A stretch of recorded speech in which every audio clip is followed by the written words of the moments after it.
A few months back, we actually stopped right in front of this house that you guys see behind me, and they listed this home back in May of this year. And fast forward to September this year, they sold this house for $15.5 million, guys. And I remember last time we were here, there was a bunch of cars in the driveway, and now I can see, if you look closely through the windows, the whole place is empty now, and no one's here. Place is vacant. You can even see right through the house. I can see the bay. Probably can't see that in the video. This house is the perfect example of the gross display of wealth that we have here in Miami and really all of Florida nowadays, because things have gotten so out of hand with prices here, and the fact that people are still spending $15.5 million in today's market, the end of 2022, to buy homes like this is just staggering, guys. I mean, I basically can't believe it myself, you know?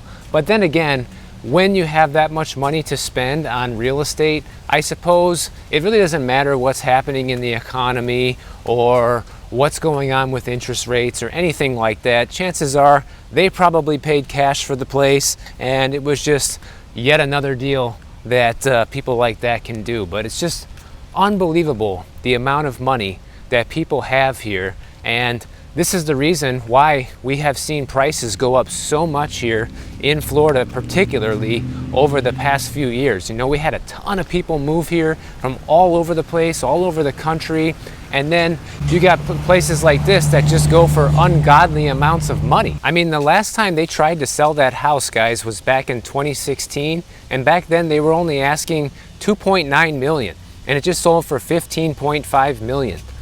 I mean, can you wrap your head around that? I certainly can't. But we all know that places like that are just not the average person's house. It's not the norm by far.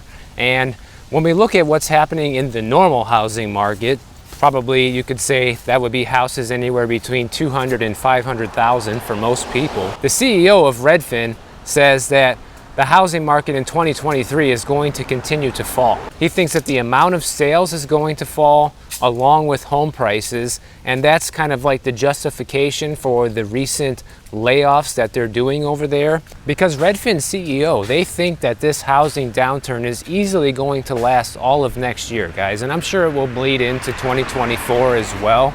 And that's why you're seeing companies like Redfin in trouble. You have them doing more layoffs. They're completely exiting the iBuying business, which is when, you know, these corporations buy up a bunch of homes, turn around and flip them. And he's saying it's so bad that these homes that they own, they have lost so much equity value, like we talked about yesterday, that these houses are homes you wouldn't even want to own yourself right now.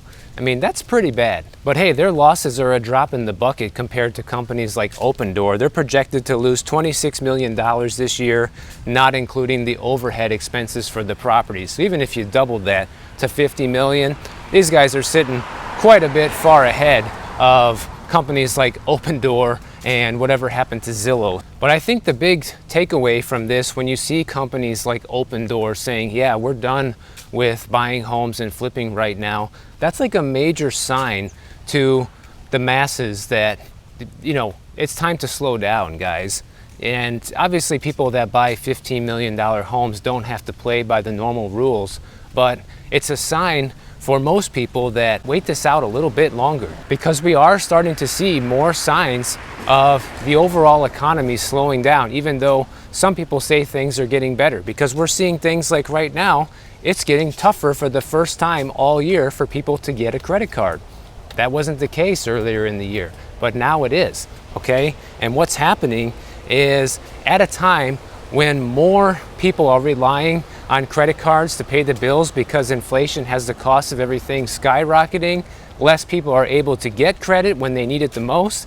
And if you do have credit, sometimes your line of credit is shrinking, you know, because the banks are starting to tighten up.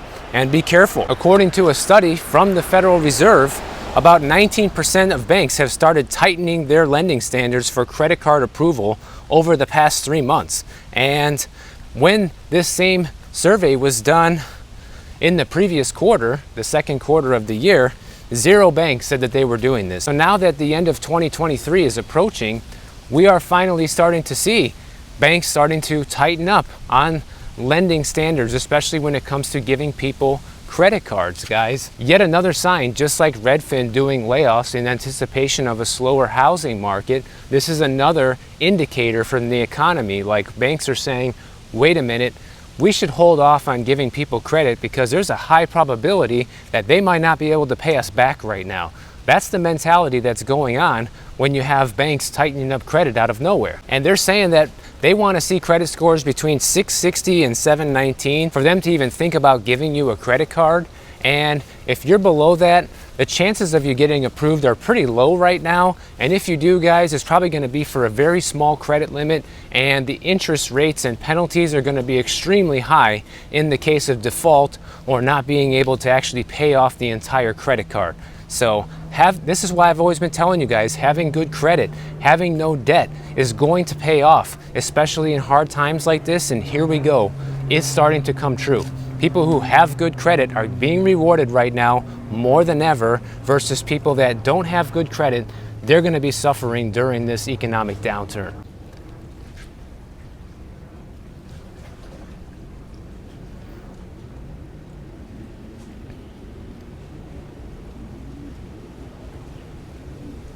And the other thing that is also contributing to banks tightening up on the credit cards is the fact that credit card debt has now reached an all-time high in the second quarter of 2022, guys, which is a huge indicator that people cannot afford to pay for the regular cost of living off of just their salaries alone. Or maybe they can, maybe they're just like the student loan people that we talked about in yesterday's video, but they just choose to blow a bunch of it instead rather than pay their bills, which is probably the more likely scenario. But in any case, it doesn't really matter. The credit card debt is at all-time highs. That's really the takeaway from this. If your credit's not good, if you haven't been paying attention, if you haven't been preparing for the downturn, it might be too late for you now, because now you won't have access to credit at a time when you need it the most, and it's gonna be tough out there, guys. I'm not gonna lie. We got one for sale over here. We might have passed by this one before when it was for sale. This one's a pretty shocking story, actually. The owner of this house sold the house for slightly above what they were asking, which is pretty uncommon today. They were asking $6,649,000, ended up getting $6,650,000. And basically the theme of this video today, guys, is just different warning signs that we're seeing that the economy is going down overall. And the very next one on the list, we already covered Redfin doing layoffs and why they're stepping out of the real estate business, even though their business is real estate. You know, we talked about people not being able to have access to credit anymore unless your credit is fantastic. And now the latest thing is the Bank of England just warned that the UK is facing its longest recession in 100 years, guys. So what happened 100 years ago? The Great Depression happened in the US. Now, the big concern is, can the US be next? Are we going to follow? You know, these are both top tier countries, and our economies are closely related as well. And now the concern is the US going to have a once in a 100 year recession? But really, if they're going to be calling it that, they might as well just use the D word, guys, depression. You know, calling it a recession when things go down significantly like that, just like in times of the Great Depression, there's no sense sugarcoating it and calling it something that it's not. It just gives people false hope that it's not going to be that bad. And obviously for some people it's not. If you're buying $15 million mansions on the Bay, it's not so bad. Because just like we have the Fed here in the US, the central bank in England, they also are in control of raising interest rates, and now their federal funds rate is up to 3%, and they're saying that they need to do this because the inflation numbers in the UK are hovering around 10.1%. And if things in the UK are anything like they are here in the US, that 10.1% number is probably a lot lower than it is in real life. But hey, you know, they have to come up with these figures and report it, even if it's not true. But they're saying that the US will do better in this recession than the UK because unemployment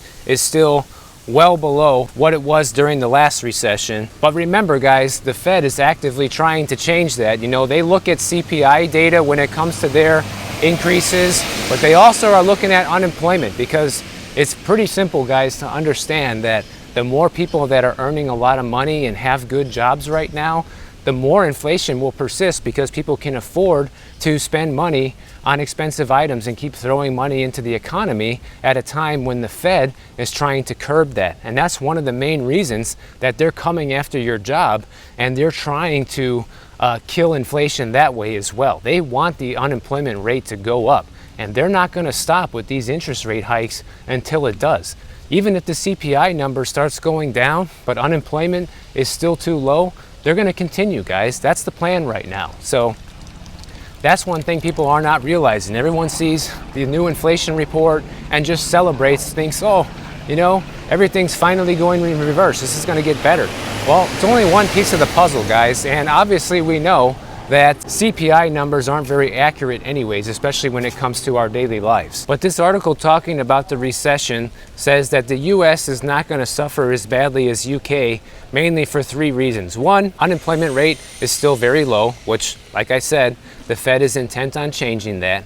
And also because there's a lot of companies in the US that are cash rich, and they're hanging on to about $3 trillion right now in cash. And versus the last recession, the numbers were a lot lower than that. So they're saying that's another indicator of why the US is going to do better this time. And they're also saying that this recession is not going to be as bad for us because the Fed is doing all this tightening and they are raising interest rates, versus in a regular recession, what they'll normally do is they will lower interest rates and print money to try and help the economy out. But remember, guys, they can't do that this time because that ship has sailed. They already did that, and that's what got us into this mess to begin with. So for them to reverse course, they're just going to make things worse and drive inflation even higher.